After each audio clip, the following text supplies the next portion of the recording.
कुहाଯାए जहाकु रखिबे गोविंद कि करि पारे बलवंत। एही उक्तिटी अनेक जगह सत सब्यस्त होइथिबा कथा देखा जाए। विश्वास और भरोसा ठारू उपरे भगवान भगवान का हाथ में जीवन मृत्युर पंजिका। तांको इच्छा बिना पत्रटीए मध्य हेले हले नाही बोली निम्न घटनारू आपण माने जानि परिबे।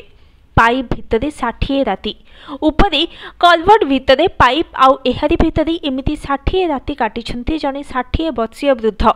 सुंदरगढ़ टेंसा फांडी अंचल एक रास्तार कलवर्ट भितरे एही वृद्ध जनक 2 मास काटिछन्ती।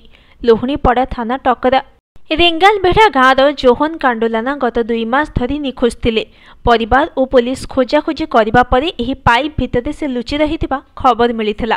तांको उद्धार करबा बेले समस्ते आश्चर्यचकित होई पड़िथिले। जो जगार से रहुथिले सेठी 60 सेकेंड भी रहिबा संभवपर नुहे। जोहन केमिति एते दिन काटिले ताकु नै समस्ते चकित। पुलिस घटनाते तदंत करुछि। जने वृद्ध केमिति 60 दिन धरी रहिले एपरि अवस्था रहिले ताहा वर्तमान समस्तको आश्चर्य करिछि। परिस्थिति एमिति जे सेठाको लोके दिन रे जिबाको मध्य भय करन्ति, किंतु सेठारे जने 60 वर्षीय वृद्ध 2 मास अर्थात 60 राति काटिछन्ति। से भी लुचि लुचि जीवन काटुथिले। पारिवारिक कलह जोगु से घर छाड़ी देइथिले। फलरे दीर्घ 60 दिन हेला टेंसा बरसुआ रास्तारे थिबा कलवर्ट तले लुचि रहुथिले। तेबे केवल पारिवारिक कलह जे केते परिमाण में मानसिक अशांति सृष्टि करि पारे ताहा एही घटना को सहजरे अनुमेय।